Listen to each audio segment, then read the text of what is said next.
Egypt, 48 BCE. The state is ruled by rival siblings, Cleopatra and her younger brother, Ptolemy XIII. Although they share the throne according to the law, they do not feel that way.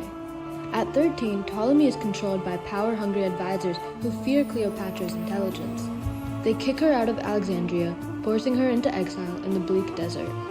But Cleopatra is no regular queen. Hearing that Julius Caesar is visiting Egypt, just coming from his victory in Rome's civil war, she knows this could be her best chance. If she can win Caesar's support, she can reclaim her throne and state. But the palace is dangerous. Her brother's soldiers patrol every way in, and so Cleopatra chooses a risky route. She will sneak into Caesar's chambers, hidden in a rug. You wanna go get some chopper rice right now? Alright, yeah, let's go get some chopper rice. Okay, see you later, Cleopatra.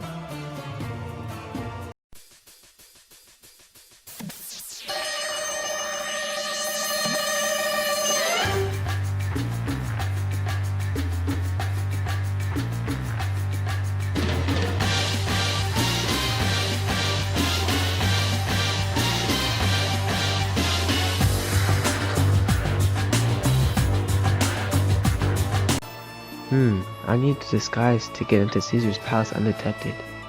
This rug would be a great way for me to do that.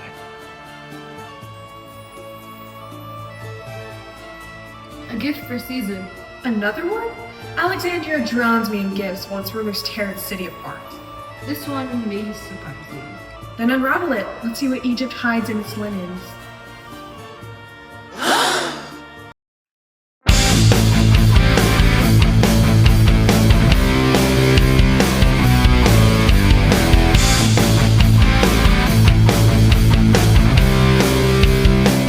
Not my smoothest entrance, but I often find doors closed to exiled queens. And rugs open? You must be Cleopatra.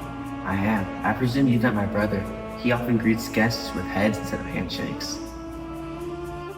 He offered me Pompey's severed head a few years ago. I expected a man, but I received a message. A message soaked in betrayal. My brother does not rule Egypt. Fear does.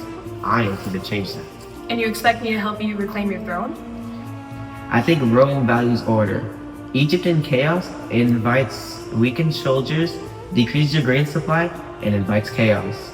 Help me, and you will find a loyal queen that will help provide balance to Rome. You speak as though you're already queen. I was born to rule. My brother was born to serve advisors who whisper like jackals. I will provide you loyalty, vision, and perhaps alliance. You're bold. I'm alive, aren't I? Yeah. You've crossed your brother, entered my chambers uninvited, and dared Rome's wrath if I refused you. Yet here I stand. Not a threat, but a partner. You said yourself, Egypt needs order. Let me help you build it. Ptolemy's men are searching the palace. They may have learned of her presence. Let them come. You've earned your audience, Queen of Egypt. Let's show that Caesar does not fear boys playing kings. And Egypt will not forget the Roman that can fit her queen. That night changed Egypt's fate. Cleopatra impressed Julius Caesar not just by her entrance, but by her wit, courage, and vision.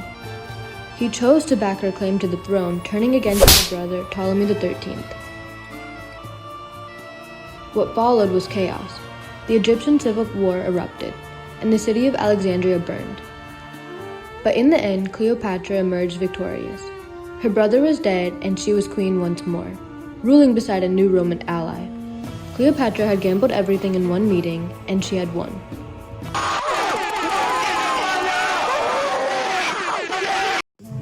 So Cleopatra and Julius Caesar first met in 48 BCE.